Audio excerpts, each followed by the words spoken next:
안녕하세요. 저는 경기도 부천에 거주하는 65세 여성입니다. 남편과 함께 작은 반찬 가게를 운영하며 소박하게 살아왔습니다. 오늘 제가 들려드릴 이야기는 지금으로부터 약 10년 전 제 인생에서 가장 끔찍했던 날에 대한 것입니다. 오랫동안 가슴속에 묻어뒀던 이야기를 이제야 꺼내놓으려 합니다.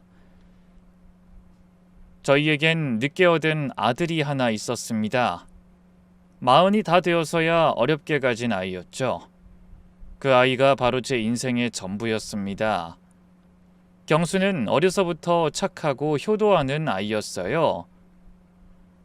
공부를 특출나게 잘하진 못했지만 성실하고 책임감이 강해 늘 자랑스러웠습니다. 학교에서도 선생님들께 칭찬받는 모범생이었고 친구들 사이에서도 인기가 많았죠. 아들은 대학을 졸업하고 중견기업에 취직했고 얼마 안가 25세 동갑내기 회사 동료와 결혼식을 올렸어요. 일찍 결혼한 편이었는데 저희는 아들이 사랑하는 여자라면 어련히 잘 만났으리라 생각하고 적극적으로 응원했습니다. 결혼 준비를 하면서 아들이 얼마나 행복해했는지 그 모습이 아직도 눈에 선합니다. 며느리는 처음 만났을 때부터 뭔가 차가운 느낌이 있었어요. 하지만 아들이 그렇게 좋아하니까 저도 최대한 맞춰주려고 노력했죠. 결혼 준비 과정에서도 며느리 쪽 요구사항이 많았지만 요즘 젊은 사람들은 다 그렇다며 스스로를 달랬습니다.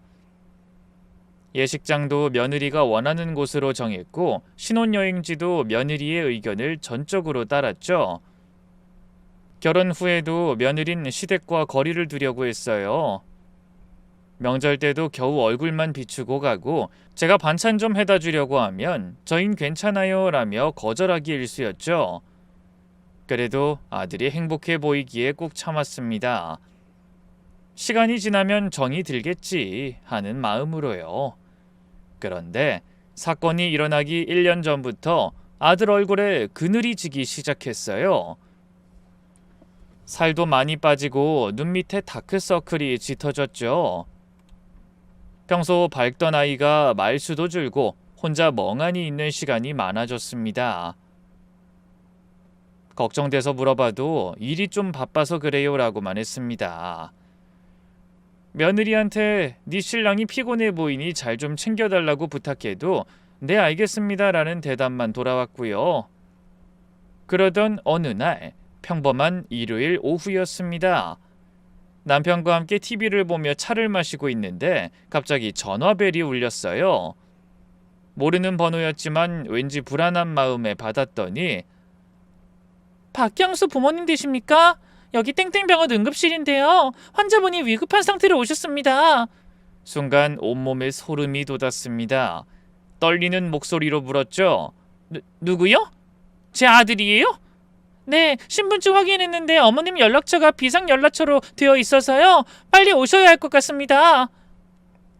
전화기를 놓자마자 남편과 함께 택시를 잡아탔습니다.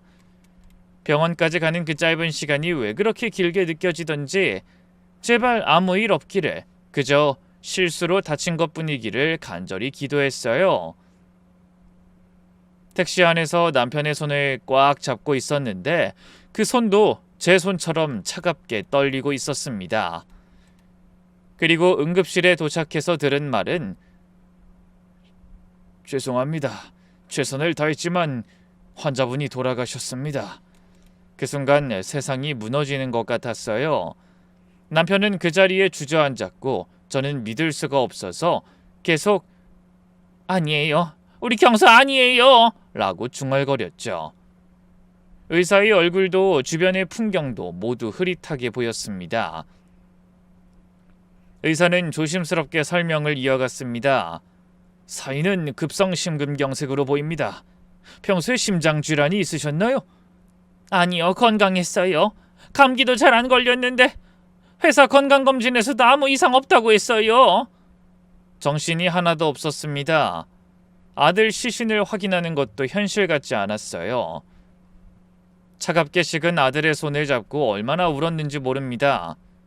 그 작은 손이 어릴 때 제 손을 꼭 잡고 엄마 사랑해요 하던 그 손이라는 게 믿기지 않았어요. 그때 간호사가 와서 말했죠. 보호자분, 배우자분께도 연락드려야 하는데 연락처 알려주실 수 있나요? 아, 며느리. 그제야 며느리 생각이 났습니다. 떨리는 손으로 전화를 걸었어요. 신호음이 길게 울리다가 겨우 전화를 받더군요. 여보세요? 며느리야, 지금 병원인데 우리 아들이... 말을 잇지 못하고 흐느끼는데 전화 너머로 며느리의 차가운 목소리가 들렸습니다. 알고 있어요. 병원에서 연락 왔어요. 너무나 담담한 목소리에 순간 당황했습니다.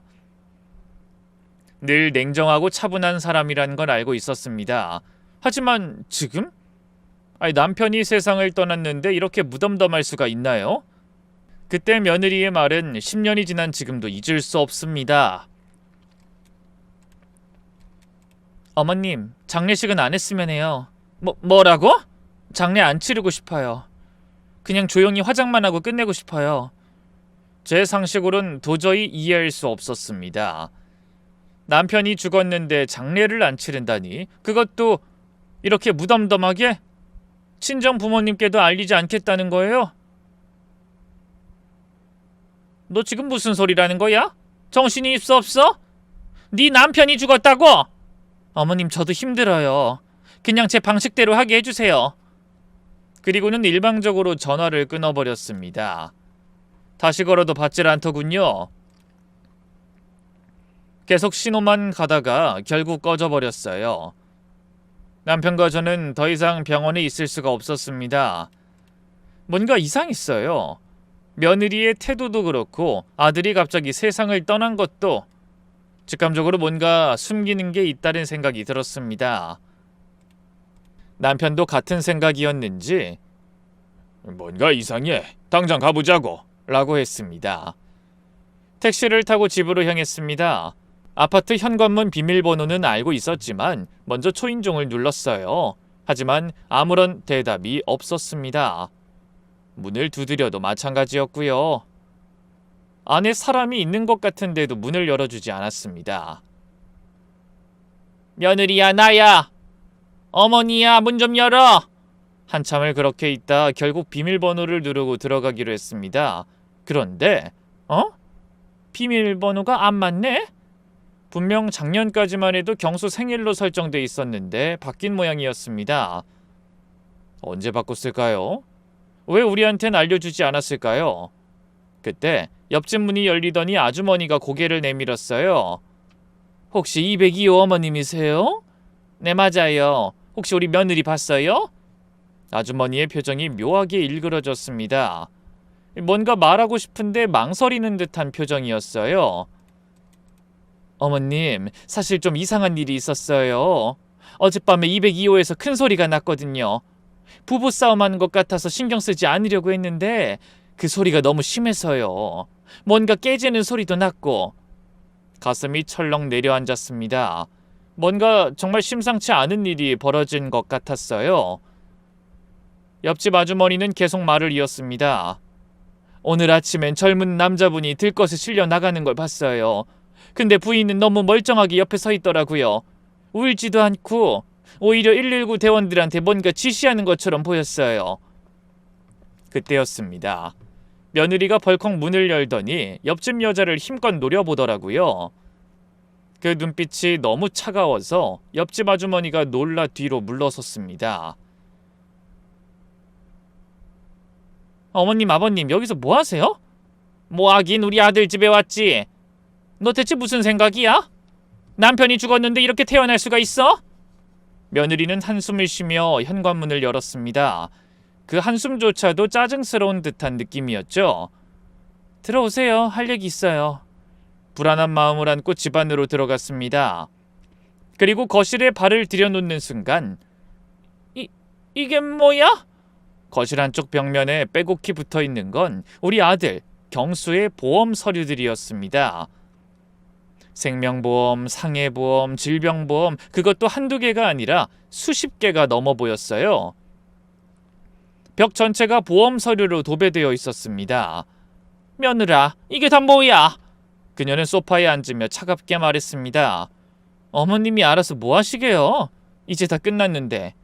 그 순간 등골이 서늘해졌습니다. 얘가 미쳤나 싶기도 하고 정상적인 사람이 이런 반응을 보일 수 있나 싶었습니다. 저는 떨리는 다리를 겨우 지탱하며 소파에 앉았습니다. 남편은 벽에 붙은 보험 서류들을 하나하나 뜯어보고 있었어요. 남편의 얼굴이 점점 창백해지는 게 보였습니다. 손이 부들부들 떨리면서 서류를 넘기고 있었죠. 이게 다 뭐야? 보험금이 총 얼마야? 며느리는 담담하게 대답했습니다. 15억 정도 돼요. 요즘 시대 남자가 벌이가 시원찮으면 보험이라도 많이 들어놔야죠. 경수 씨도 그걸 알았으니까 이렇게 많이 들었겠죠. 그 말을 듣는 순간 온몸에 소름이 돋았습니다. 15억? 평범한 회사원인 우리 아들이 왜 그렇게 많은 보험을 들어야 했을까요? 한 달 월급이 300만 원도 안 되는데 보험료만 얼마를 낸 거예요? 너 설마 우리 경수한테?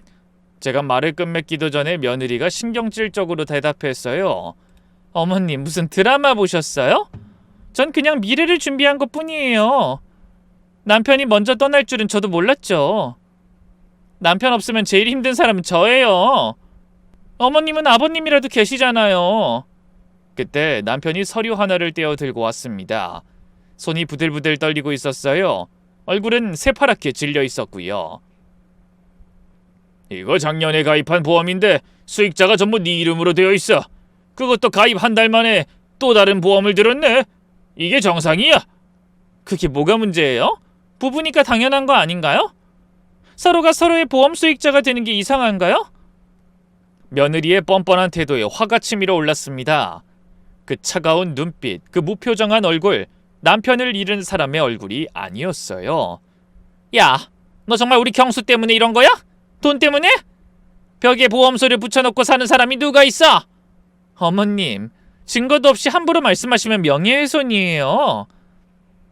며느리의 설명은 간단했습니다. 두 사람이 보험비 납부 문제로 다투었고 테이프로 벽에 서류를 하나하나 붙여놓고 며느리를 다그친 사람은 우리 아들이란 겁니다. 경수씨가 몇 달 전에 붙인 거예요. 본인이 직접 여기 붙였다니까요. 저더러 이게 다 네 건데 뭐가 불만이냐면서 막 불같이 화를 내고 잘 보라고 벽에다가 붙여놓기까지 했어요. 미친 사람처럼. 보험료 때문에 매일 싸웠어요. 뭐라고? 그걸 어떻게 믿으란 거야? 우리 경수가 그럴 아이가 아니야. 어머님, 어차피 다 아실 테니까 말씀드릴게요. 전 이미 경수랑 별거하고 있었어요. 못 살겠더라고요. 매일 싸우고 매일 다투고 결혼한 지 3년인데 행복했던 날이 손에 꼽아요. 믿을 수가 없었습니다. 진짜 별거 중이었다고요? 근데 왜 우리한테 한마디도 없었을까요? 하지만 며느리는 참 담담하더군요. 마치 남의 일을 얘기하는 것처럼. 전 그냥 제 행복을 찾은 것뿐이에요. 경수는 너무 무능했어요. 맨날 야근한다고 하면서 월급은 쥐꼬리만큼 갖다 주고 내가 원하는 삶을 살 수 없는 사람이었어요. 이 나쁜 년, 보험을 네가 들어놓고 거짓말로 짓거리면 다야? 우리 경수 죽기만 기다린 거겠지? 제가 소리를 지르자 며느리가 자리에서 벌떡 일어났습니다. 그 순간 그녀의 눈빛이 번뜩였어요. 무서울 정도로 차가운 눈빛이었습니다.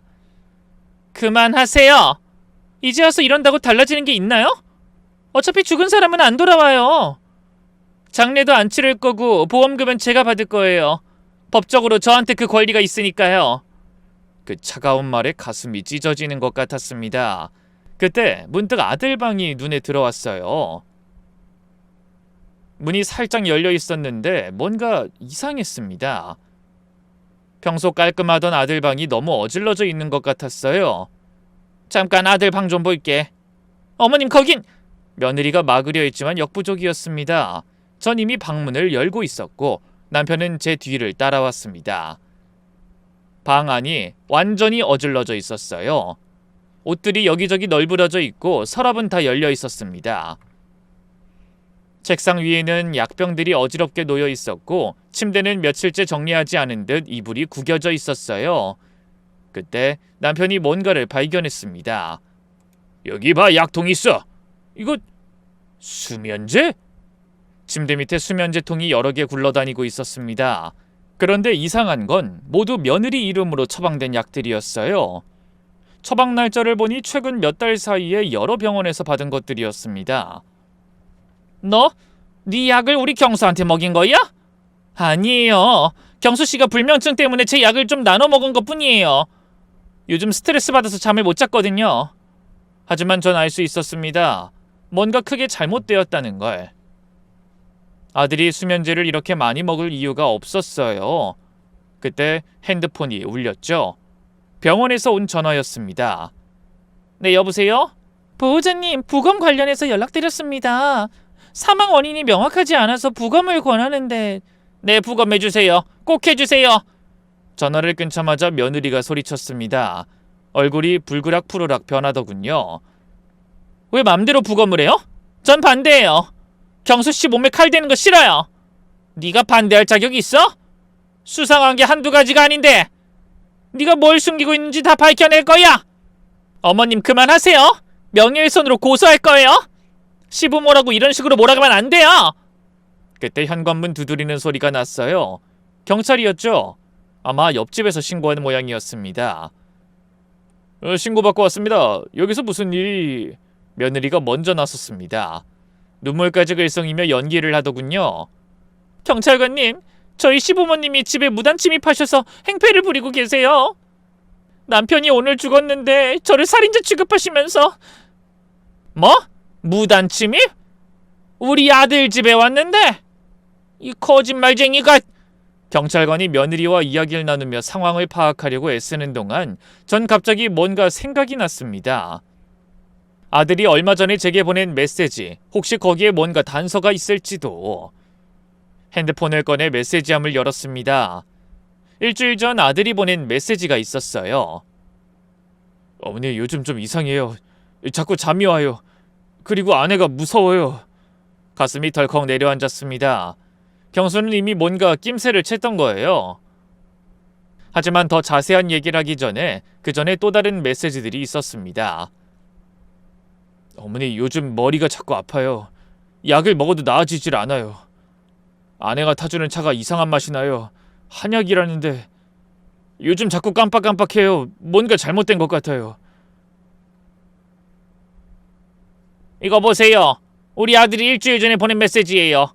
아내가 무섭다고 했어요. 여기 다른 메시지들도 보세요. 경찰관이 메시지를 확인했습니다. 표정이 좀 진지해졌죠. 며느리의 얼굴은 점점 창백해지고 있었습니다. 이거 좀 이상하네요. 일단 모두 서로 조사 좀 하셔야겠습니다. 며느리의 얼굴이 하얗게 질렸습니다. 그녀는 더 이상 연기를 하지 못했어요. 경찰관님, 이건 그냥 시부모님의 오해예요. 남편이 과로로 죽었는데 저를 의심하시는 거예요? 전 남편을 사랑했어요. 하지만 경찰관은 단호했습니다. 일단 정확한 사인을 밝혀야겠네요. 그리고 이 보험 서류들도 좀 이상하고 모두 서로 가셔야겠습니다. 우리 모두는 경찰서로 향했습니다. 가는 내내 전 경수의 메시지를 다시 읽었어요. 왜 그때 더 자세히 물어보지 않았을까? 왜 그냥 넘어갔을까? 자책이 밀려왔습니다. 아들의 도움을 요청했는데 제가 너무 안일했던 거예요. 경찰서에서 조사를 받는 동안 10년이 지난 지금도 잊을 수 없는 충격적인 사실들이 하나둘 드러나기 시작했습니다. 담당 형사님이 꼼꼼하게 상황을 파악해 나갔죠. 어머님, 아드님이 평소에 건강은 어떠셨나요? 네, 아주 건강했어요. 술도 안 마시고 담배도 안 피우고 운동도 꾸준히 했고요. 근데 갑자기 심근경색으로 돌아가셨다. 네, 그래서 더 이상한 거예요. 가족 중에 심장병 있는 사람도 없는데. 형사님은 고개를 끄덕이며 메모를 했습니다. 그리고 이 메시지, 아내가 무섭다라는 내용 말고 다른 건 없었나요? 제가 핸드폰을 다시 확인해보니 한 달 전쯤 아들이 보낸 또 다른 메시지가 있었습니다. 어머니, 요즘 아내가 자꾸 보험 얘기를 해요. 떠들래요. 이상하지 않아요? 그리고 보름 전엔 머리가 자꾸 아파서 어지러워요. 병원에 가야 하나. 형사님께 메시지들을 보여드렸더니 표정이 심각해졌습니다. 이거 좀 수상하네요. 혹시 아드님이 최근에 병원 진료 받은 기록이 있나요? 잘 모르겠어요. 며느리가 다 관리했을 거예요. 그때 다른 형사님이 들어왔습니다. 팀장님, 며느리 조사하다 이상한 점 발견했습니다. 이 여자 최종 학력은 다른 쪽인데 그 전에 약학을 전공했더라고요. 약학? 네. 그리고 남자친구가 있습니다. 보험 설계사예요. 둘이 경수씨가 사망하기 2년 전부터 사귀었다는데 그때가 정확히 고인이 첫 번째 보험에 가입한 시기와 일치합니다. 맙소사, 남자친구가 있다니 제 귀를 의심했습니다. 결혼한 여자가, 그것도 우리 아들과 부부인 여자가 다른 남자를 만나고 있었다는 거예요. 그것도 2년씩이나? 퍼즐 조각이 하나씩 맞춰지는 느낌이었습니다. 아들이 보험에 가입하기 시작한 때와 며느리가 그 남자를 만나기 시작한 때가 일치한다니 이건 우연이 아니었어요. 처음부터 계획된 일이었구나 생각했죠. 형사님이 자리에서 일어났어요. 표정이 매우 심각했습니다. 어머님, 이건 단순한 사건이 아닌 것 같습니다. 보험 설계사와 고객이 연인 관계가 되어 남편에게 거액의 보험을 들게 했다면 이건 명백한 보험 사기고 만약 살인까지 연결된다면 중대 범죄입니다. 형사님의 말에 온몸에 소름이 돋았습니다. 우리 아들이 그렇게 당했다니, 믿고 의지했던 아내와 그녀의 정부에게 이용당하고 죽임을 당했다니. 일단 부검 결과가 나와봐야 정확히 알겠지만 정황상 수사가 필요할 것 같습니다. 며느리분과 그 남자친구 둘 다 조사해야 할 것 같고요. 어머님은 일단 집에 가서 기다려주세요. 혹시 또 생각나는 게 있으시면 언제든 연락 주시고요. 경찰서를 나오는데 며느리와 마주쳤습니다. 조사실에서 나오는 모양이었어요. 그녀는 여전히 뻔뻔한 표정으로 절 노려봤어요. 아니, 오히려 더 당당해 보였습니다. 마치 증거 있으면 대봐라 하는 듯한 표정이었죠. 어머님, 괜한 의심으로 죄 없는 사람 잡지 마세요. 부검해봐야 아무것도 안 나올 거예요. 경수씨는 과로사예요. 제가 그렇게 말했잖아요. 그 뻔뻔한 태도에 분노가 치밀어 올랐습니다. 남편을 죽이고도 이렇게 당당할 수가 있나? 그래? 그럼 왜 떨고 있니? 네 손 좀 봐. 덜덜 떨잖아. 정말로 그녀의 손은 미세하게 떨리고 있었습니다. 핸드백을 쥔 손이 부들부들 떨고 있었어요. 입술도 파르르 떨리고 있었고요. 아무리 뻔뻔한 척해도 몸은 정직한 법이죠. 며느린 자기 손을 보더니 급히 핸드백을 다른 손으로 옮겨 잡았습니다. 그리고는 억지로 웃으며 말했어요. 추워서 그래요. 경찰서 안이 너무 춥더라고요. 어머님도 건강 조심하세요. 이 나이에 스트레스 받으면 안 좋아요. 그 말에 남편이 주먹을 불끈 쥐었습니다. 제가 급히 남편의 팔을 잡았죠. 여기서 문제를 일으키면 안 됐으니까요. 가자 여보. 이런 악마 같은 것하고 더 이상 대화할 필요 없어. 집으로 돌아왔지만 저흰 잠을 이룰 수가 없었어요. 경수 생각에 가슴이 미어지는데 분노까지 치밀어 올라 도저히 가만히 있을 수가 없었습니다. 다음 날 아침 뜻밖의 전화를 받았습니다. 경수 회사 동료라는 분이었어요.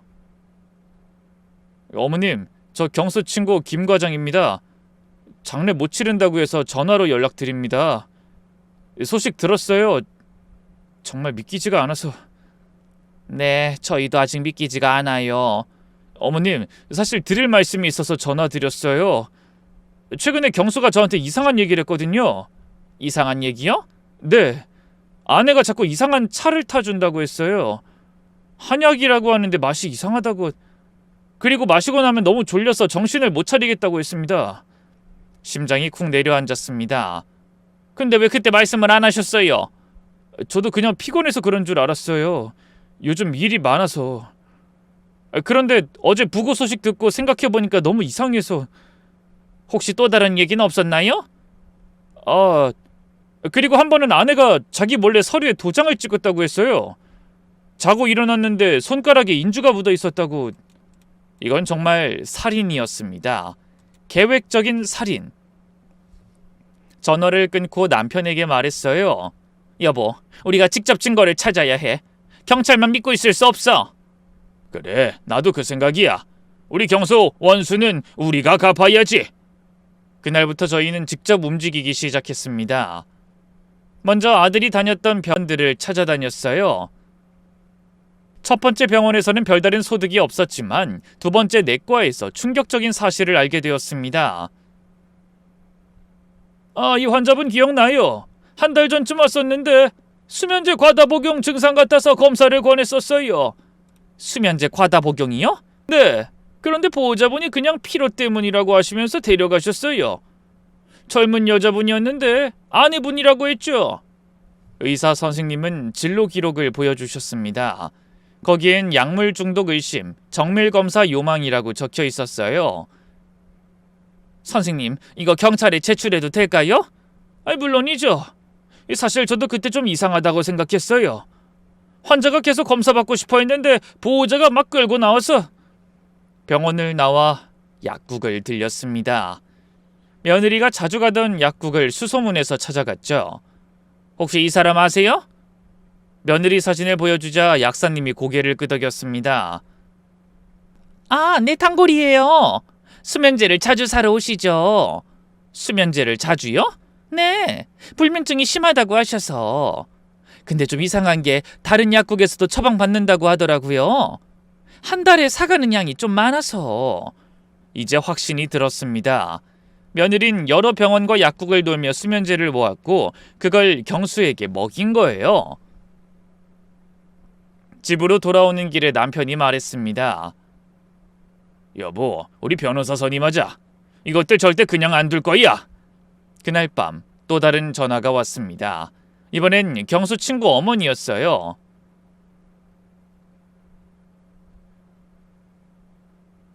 사모님, 저 진수 엄마예요.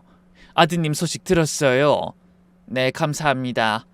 근데 사모님, 이런 말씀 드려도 될지 모르겠는데 우리 진수가 그러는데 아들이 몇 달 전에 이상한 얘기를 했대요. 무슨 얘기를요? 아내가 자기 죽으면 보험금으로 남자친구랑 미국 이민 간다는 계획을 세웠다는 걸 우연히 들었다고. 뭐라고요? 통화하는 걸 우연히 들었는데 조금만 더 참자 곧 끝난다라고 했다더라고요. 그때는 그냥 부부싸움인 줄 알았대요. 온몸에 소름이 돋았습니다. 정말로 치밀하게 계획된 살인이었어요. 다음 날 드디어 부검 결과가 나왔습니다. 형사님이 직접 전화를 주셨어요. 어머님, 부검 결과가 나왔는데 직접 오셔서 들으시는 게 좋을 것 같습니다. 경찰서에 도착하니 형사님이 심각한 표정으로 저희를 맞았습니다. 부검 결과 고인의 혈액과 위 내용물에서 치사량에 가까운 수면제 성분이 검출됐습니다. 그럼 정말 살인이란 말이에요? 단정짓긴 이르지만 정황상 타살 가능성이 높습니다. 그리고 형사님이 서류를 한 장 더 꺼냈습니다. 고인의 몸에서 장기간 약물 복용 흔적이 발견됐습니다. 최소 6개월 이상 지속적으로 약물을 복용한 것으로 보입니다. 6개월... 네, 서서히 양을 늘려가며 먹인 것 같습니다. 그래서 고인이 내성이 생겨 점점 더 많은 약을 복용하게 된 거예요. 남편이 주먹을 불끈 쥐었습니다. 그 나쁜 년, 정말 계획적으로 우리 경수를 죽인 거네. 일단 며느리를 피의자로 전환해서 수사하겠습니다.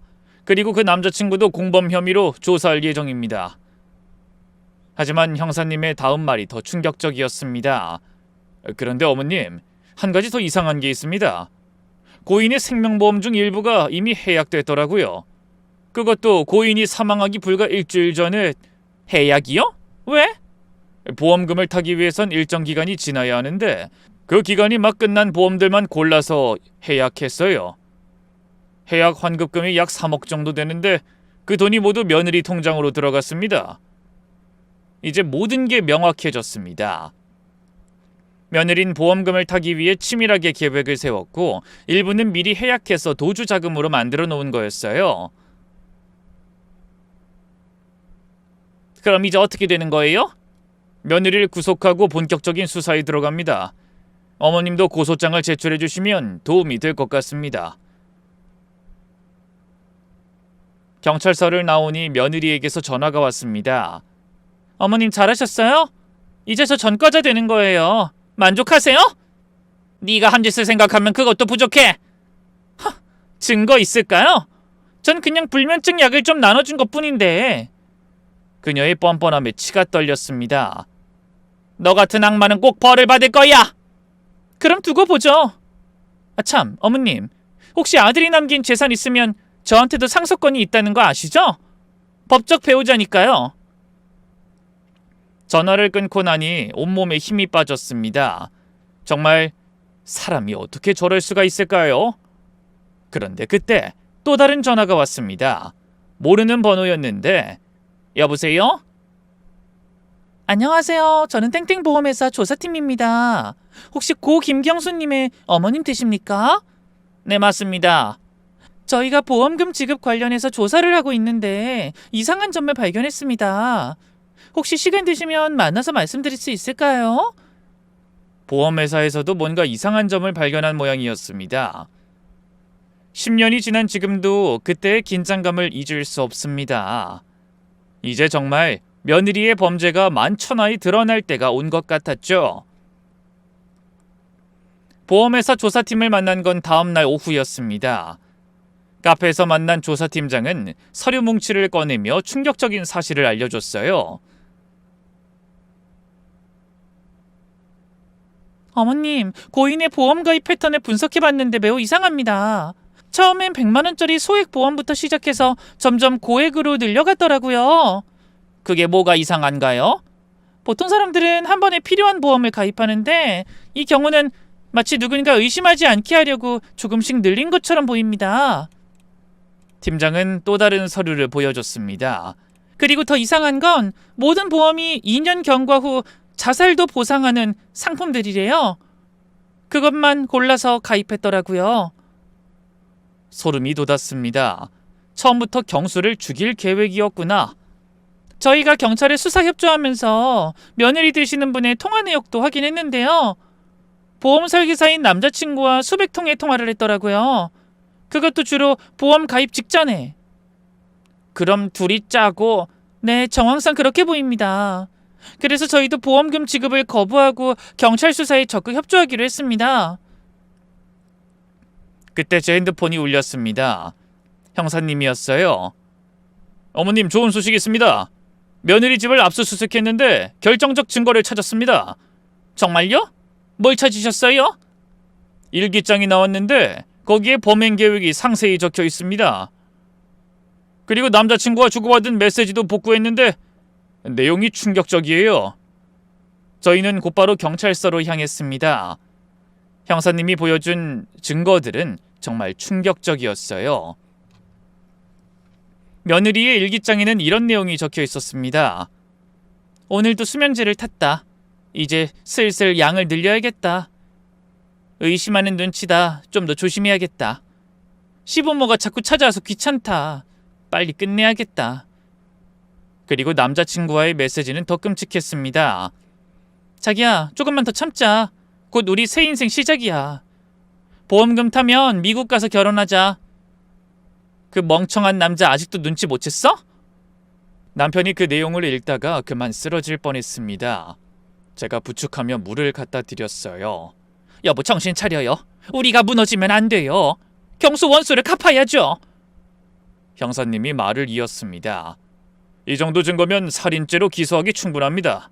그리고 방금 공범인 남자도 체포했습니다. 정말요? 네, 도주하려다가 공항에서 잡혔어요. 그리고 그 남자가 자백을 했습니다. 공범 남자의 자백은 이러했습니다. 2년 전 보험 설계사로 일하던 중 며느리를 고객으로 만났고 불륜 관계가 시작됐다고 합니다. 그리고 며느리가 먼저 남편의 생명보험으로 새 인생을 시작하자고 제안했다는 거예요. 처음엔 반대했는데 그녀가 계속 설득했어요. 천천히 하면 절대 들키지 않는다고. 그리고 약대 출신이라 약물 조절도 완벽하게 할 수 있다고 했습니다. 녹취록을 들으니 정말 치밀한 계획이었습니다. 소액보험부터 시작해서 의심받지 않게 점진적으로 늘렸고 수면제도 여러 병원에서 조금씩 처방받아 모았다는 거예요. 가장 충격적인 건 마지막 날 음식에 탄 수면제 양입니다. 평소에 10배를 넣었다고 자백했어요. 10배나요? 네, 그래서 고인이 심장마비를 일으킨 겁니다. 사실상 독살이나 다름없죠. 제 온몸이 부들부들 떨렸습니다. 우리 아들이 얼마나 고통스러웠을까. 그때 또 다른 형사님이 들어왔습니다. 팀장님, 며느리가 변호사를 선임했는데요. 무죄를 주장하고 있습니다. 뭐? 이 증거를 갖고도? 네, 일기장은 소설을 쓴 거고 메시지는 장난이었다고 주장합니다. 그리고 수면제는 남편이 불면증으로 고생해서 나눠준 것뿐이라고. 뻔뻔함에도 정도가 있지 정말 기가 막혔습니다. 하지만 형사님은 자신 있게 말했어요. 걱정 마세요. 공범이 자백했고 물증도 충분합니다. 게다가 형사님이 미소를 지었습니다. 며느리 집에서 또 다른 증거를 찾았거든요. 치사량 계산표요. 약대생 때 쓴 노트에 체중별 수면제 치사량이 정리돼 있었습니다. 이제 정말 빠져나갈 구멍이 없었습니다. 재판이 시작됐죠. 저와 남편은 매일 법원에 출석했어요. 며느리는 여전히 뻔뻔한 얼굴로 무죄를 주장했지만 증거는 너무나 명백했습니다. 검사가 증거를 하나씩 제시할 때마다 방청석에서 탄식이 흘러나왔어요. 특히 아들이 마지막으로 제게 보내려다 못 보낸 메시지가 공개됐을 때는 눈물을 참을 수 없었습니다. 어머니 사랑합니다. 혹시 제가 무슨 일 생기면 아내를 의심해 주세요. 경수는 알고 있었어요. 자기가 위험하다는 걸. 하지만 끝내 그 메시지는 전송되지 못했습니다. 재판 중에 또 다른 충격적인 사실이 드러났습니다. 며느리가 임신한 적이 있었는데 아이가 태어나면 보험금을 타기 어려워질 거라고 생각해 중절했다는 거예요. 피고인은 태어나지도 않은 아이마저 돈 때문에 포기했습니다. 인간으로서 최소한의 양심도 없는 사람입니다. 검사의 논고를 들으며 전 며느리를 노려봤습니다. 그녀는 여전히 무표정했어요. 변호사는 정신감정을 요청했지만 기각됐고 온갖 변명을 늘어놨지만 배심원들의 표정은 싸늘했습니다. 드디어 판결이 나왔습니다. 피고인 땡땡땡에게 무기징역을 선고한다. 공범 땡땡땡에겐 징역 25년을 선고한다. 법정이 술렁였습니다. 며느린 그제야 얼굴이 하얗게 질렸어요. 재판장님, 억울합니다. 전 남편을 사랑했어요. 하지만 아무도 그녀의 말을 믿지 않았습니다. 재판이 끝난 후 저희는 경수의 묘지로 갔습니다. 경수야, 이제 편히 쉬렴. 엄마가 원수를 갚았어. 남편도 눈물을 흘리며 말했어요. 미안하다 경수야. 아빠가 좀 더 일찍 알아챘어야 했는데. 그때 놀라운 일이 일어났습니다. 경수 회사 동료들이 하나둘 모여들기 시작한 거예요. 그리고 친구들도, 심지어 동네 이웃들까지. 어머님, 저희도 경수 보내드리러 왔어요. 좋은 친구였는데 정말 안타까워요. 어머님, 힘내세요. 아들이 하늘에서 기뻐할 거예요. 수십 명의 사람들이 경수를 추모하러 와줬습니다. 아들이 얼마나 좋은 사람이었는지, 얼마나 많은 사람들에게 사랑받았는지 새삼 깨달았어요. 그리고 한 달 뒤 민사재판에서도 승소했습니다. 보험금은 당연히 며느리가 받을 수 없게 됐고 오히려 위자료를 물어야 했죠. 하지만 무엇보다 중요한 건 진실이 밝혀졌다는 거였습니다.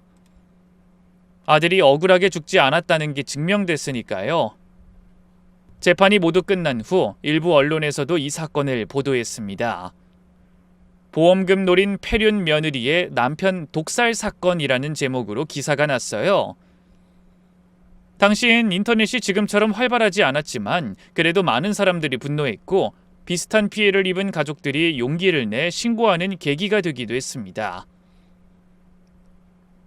어느 날 낯선 여자분이 저를 찾아왔어요. 어머님, 저도 비슷한 일을 겪었어요.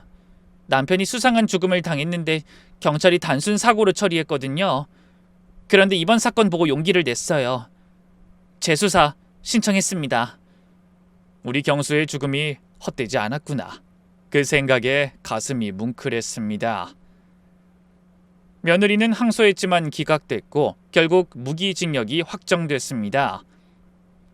면회 신청을 했다는 소식을 들었지만 전 거절했어요. 그런 악마의 얼굴을 다시 보고 싶지 않았거든요. 대신 경수의 유품을 정리하며 새로운 사실을 발견했습니다. 아들이 매달 조금씩 모아둔 통장이 있었는데 거기엔 이런 메모가 있었어요. 엄마 아빠 노후 자금 꼭 드리고 싶다. 3천만 원이 넘는 돈이 들어있었습니다. 그 어려운 상황에서도 부모 생각을 했던 경수, 그리고 며느리가 받을 수 없게 된 보험금은 법적으로 저희에게 돌아왔습니다. 15억이 넘는 큰 돈이었죠. 하지만 그 큰 돈은 경수의 목숨과 바꾼 돈이라 차마 쓸 수가 없었어요. 여보, 우리 이 돈으로 좋은 일 하자. 경수 이름으로. 그래요. 어려운 학생들 장학금으로 쓰자고요. 우리는 경수 이름으로 장학재단을 만들었습니다. 아들이 모아둔 돈과 보험금을 합쳐서 말이죠. 매년 형편이 어려운 학생들에게 장학금을 주기로 했어요. 다만 대외적으로는 불의의 사고로 세상을 떠난 아들을 기리며 라고만 할 수밖에 없었습니다. 며느리의 일을 자세히 밝히면 장학금을 받는 학생들도 부담스러워할 것 같았거든요. 그저 아들이 좋은 사람이었고 그 뜻을 이어간다는 것만 알려주고 싶었어요. 첫 장학금 수여식 날, 한 학생이 편지를 읽어줬습니다. 후원자님 감사합니다. 저도 커서 누군가를 도울 수 있는 사람이 되겠습니다. 그 순간 하늘에서 아들이 미소 짓는 것 같았어요. 악마 같은 며느린 감옥에 갔지만 경수의 선한 마음은 계속해서 세상에 퍼져나가고 있습니다. 10년이 지난 지금도 그것이 우리의 진짜 승리라고 믿습니다. 장학재단을 설립한 지 어느덧 8년이 흘렀습니다. 매년 10명의 학생들에게 장학금을 전달하고 있어요. 수여식 때마다 경수 사진을 들고 갑니다. 비록 사고로 떠났다고만 설명하지만 학생들은 진심으로 감사해야 합니다. 작년엔 첫 장학생 중 한 명이 대학에 합격했다는 소식을 전해왔어요. 어머님 덕분에 공부에만 전념할 수 있었어요. 꼭 의사가 돼서 생명을 살리는 사람이 되겠습니다. 그 편지를 읽으며 눈물이 났습니다. 우리 경수는 비록 생명을 잃었지만 그의 이름으로 다른 생명을 살리는 사람이 태어나고 있으니까요.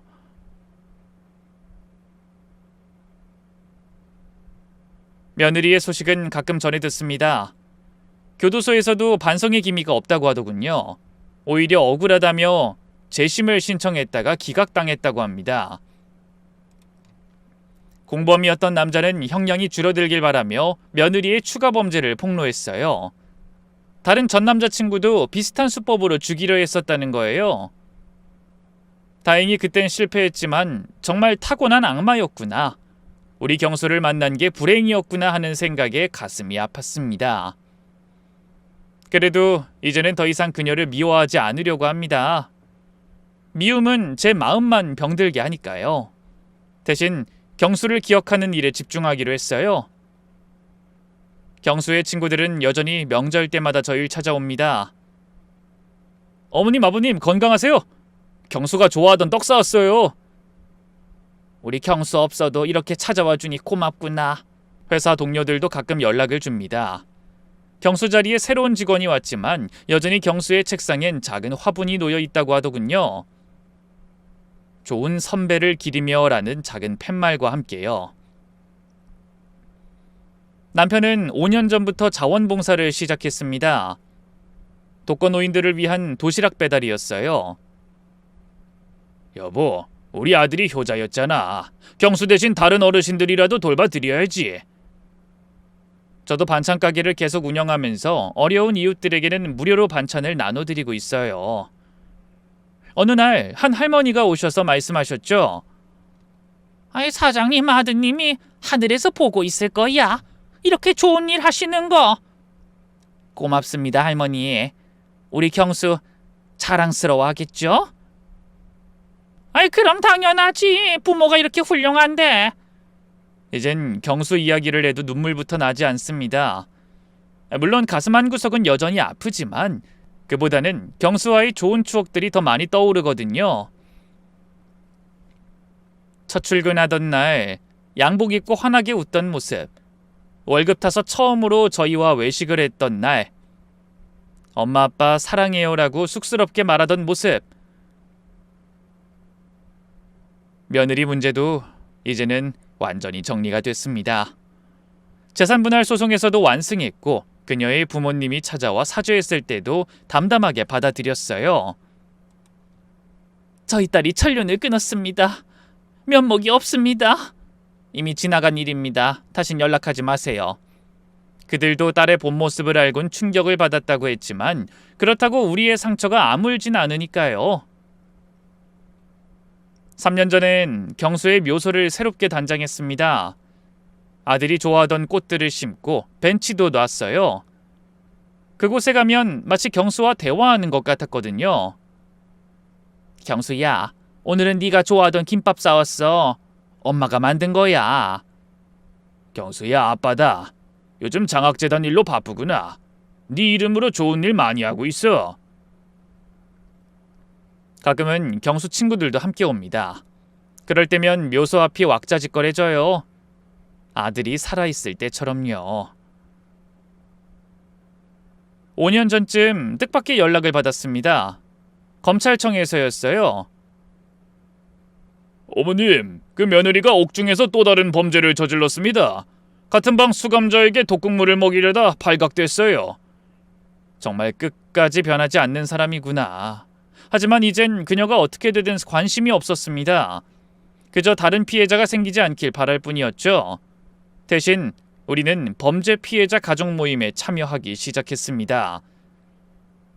비슷한 아픔을 가진 사람들과 서로 위로하고 힘이 되어주는 모임이었죠. 그곳에서 만난 한 어머니가 말씀하셨어요. 처음엔 복수심에 미칠 것 같았어요. 하지만 시간이 지나니 그것보다 중요한 게 있더라고요. 내가 행복해지는 거예요. 그게 진짜 복수예요. 맞는 말이었습니다. 아기는 감옥에서 썩어가고 있지만 우린 경수의 이름으로 선한 일을 하며 행복하게 살고 있으니까요. 최근엔 손자 같은 아이를 만났습니다. 장학생 중 한 명인데 부모님을 일찍 여의고 조부모님과 살고 있었어요. 공부도 열심히 하지만 무엇보다 마음이 따뜻한 아이였죠. 할머니, 제가 꼭 성공해서 할머니, 할아버지처럼 어려운 사람들 도울게요. 그래, 우리 경수도 하늘에서 네가 자랑스러울 거야. 그 아이가 밝게 자라는 모습을 보며 우리도 힘을 얻습니다. 비록 경수는 떠났지만 경수의 정신은 이렇게 계속 이어지고 있으니까요. 며느리가 저지른 죄는 용서할 수 없는 것이었습니다. 사랑하는 사람을 믿고 의지했던 경수의 마음을 이용해 목숨까지 빼앗은 천인공노할 범죄였죠. 하지만 우린 그 미움에 갇혀 살지 않기로 했습니다. 대신 아들이 남긴 사랑을 세상에 퍼뜨리기로 했어요. 그게 경수를 가장 아름답게 기억하는 방법이라고 믿으니까요. 혹시 이 이야기를 듣고 계신 분들 중에 저희와 비슷한 아픔을 겪으신 분이 계신다면 꼭 말씀드리고 싶습니다. 정의는 늦게 오더라도 반드시 옵니다. 그리고 미움보다는 사랑이, 복수보다는 용서가 우리를 더 행복하게 만들어준다는 것을요. 물론 쉽지 않습니다. 저도 아직도 가끔은 악몽을 꾸고 가끔씩 눈물이 나기도 합니다. 하지만 그럴 때마다 경수의 미소를 떠올리며 다시 일어섭니다. 우리 경수는 비록 28년이라는 짧은 생을 살았지만 그 누구보다 값진 삶을 살았다고 생각합니다. 좋은 친구들에게 둘러싸여 있었고 부모에게 효도하려 애썼으며 죽어서도 많은 사람들에게 희망을 주고 있으니까요. 며느리는 무기징역을 받고 감옥에 있지만 우린 자유롭게 경수를 기리며 살고 있습니다. 누가 진짜 승자인진 명확하지 않나요? 앞으로도 우리 부부는 경수의 이름으로 장학 사업을 계속할 것입니다. 그리고 언젠가 우리도 경수 곁으로 갈 때, '당당하게 말할 수 있길 바랍니다.' 경수야, 엄마 아빠가 네 목까지 열심히 살았어. 자랑스럽지? 그때 경수는 환하게 웃으며 우리를 반겨주겠죠? 지금까지 10년 전 그 끔찍했던 사건, 그리고 그 이후의 이야기를 들어주셔서 감사합니다. 경기도 부천에서 경수를 하늘로 보낸 어미가 올립니다. 여러분 모두 가족을 사랑하고 아끼며 사세요. 당연하다고 생각했던 일상이 얼마나 소중한 것인지 잃고 나서야 깨닫는 일이 없길 바랍니다. 그리고 혹시라도 주변에 이상한 조짐이 보인다면 절대 그냥 넘어가지 마세요. 우리처럼 후회하지 않도록. 마지막으로 하늘에 있는 우리 경수에게 전합니다. 경수야, 엄마 아빠가 많이 사랑해. 언제나 영원히. 감사합니다.